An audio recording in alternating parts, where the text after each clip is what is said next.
जब तक जीवित रहूंगा किसान की और कमेरे वर्ग की लड़ाई लड़ता रहूंगा। इस लड़ाई को लड़ना है तो एक होके लड़ सकते हो, अलग अलग होके आप नहीं लड़ सकते।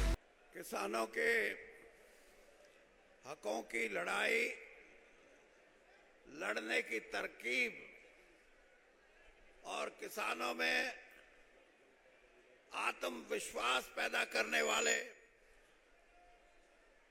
भारत की राजनीति में स्वर्गीय आदरणीय देवीलाल जी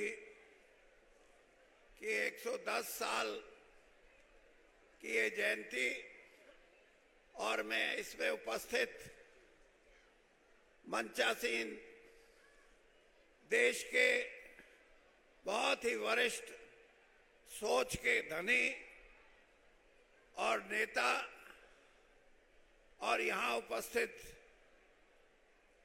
भाइयों, नौजवान साथियों और हमारी मातृशक्ति, मैं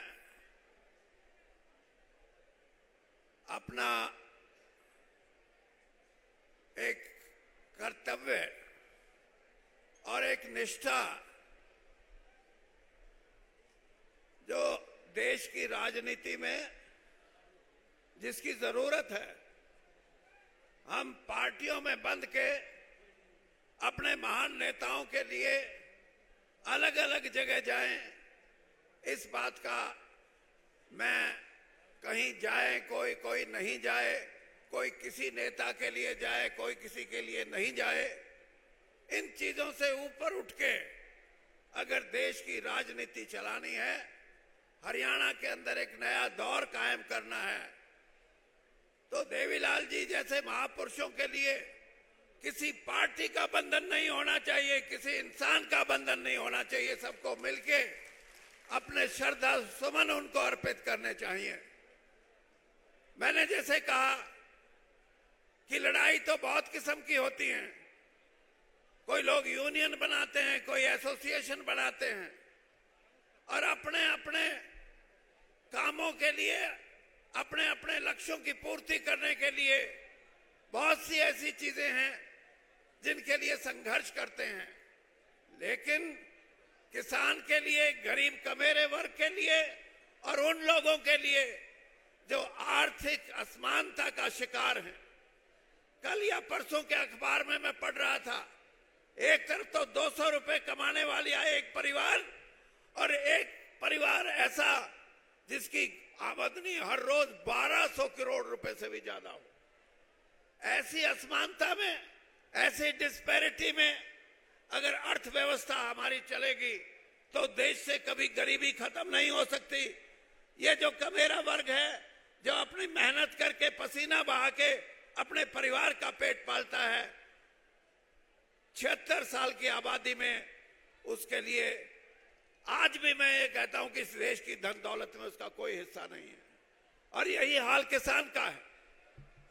किसान जिसने 9 गुना पिछले 56-57 साल में, जब से गेहूं का और दूसरी फसलों की एमएसपी तय हुई थी, 9 गुना उत्पादन बढ़ाया हो, वो आज या तो बैंक का कर्जाई है या किसी साहूकार का कर्जा लिया हुआ है या किसी का कोई रिश्तेदार आर्थिक तौर पे मजबूत है तो उससे भी पैसा उठाया हुआ है, लेकिन उसको इंसाफ नहीं मिलता। आज भी वो गरीबी का शिकार है, आज भी वो इन बंधनों में बंधा हुआ है। तो इस लड़ाई को लड़ने के लिए, लड़ाई तो पुरानी है, लेकिन देवीलाल जी ने इस लड़ाई को लड़ने का एक तरीका, जैसे मैंने कहा, लड़ाई को जोरदार तरीके से लड़ने के लिए, अपने हकों की लड़ाई लड़ने के लिए उन्होंने जो अभियान चलाया था, उसी का कारण है कि 13 महीने किसानों का आंदोलन चला और जो उनकी मांग थी कि 3 कानून वापस होने चाहिए, किसान संघर्षरत रहा। उसको पता था कि अगर मैं संघर्ष में कमजोर हो गया या पीछे हट गया तो मेरी जमीन भी जाती रहेगी। ये उसके मन में एक भाव था और ये भाव इसलिए कि देवीलाल जी ने अपनी जिंदगी में इस लड़ाई को लड़ने का संकेत दिया था किसानों को कि जाति पाति से ऊपर उठ के, धर्म से ऊपर उठ के, अपनी मान्यताओं से ऊपर उठ के अपनी लड़ाई को लड़ना सीखो। लेकिन आज भी लड़ाई पूरी नहीं है। इसलिए मैं जहां अपने श्रद्धा सुमन अर्पित करता हूं, वहां मैं ये भी कहता हूं कि इस लड़ाई को लड़ना है तो एक होके लड़ सकते हो, अलग अलग होके आप नहीं लड़ सकते। और उनकी इस जन्मदिन पे मैं इतना ही कहूंगा कि जो उन्होंने आदर्श, जो लड़ाई का बिगुल बजाया था, मैं आज 77 साल का हूं। मेरा राजनीति से नहीं, लेकिन एक बात आपके बीच में कह के जा रहा हूं कि जब तक जीवित रहूंगा किसान की और कमेरे वर्ग की लड़ाई लड़ता रहूंगा। यही प्रेरणा देवीलाल जी ने दी थी। धन्यवाद।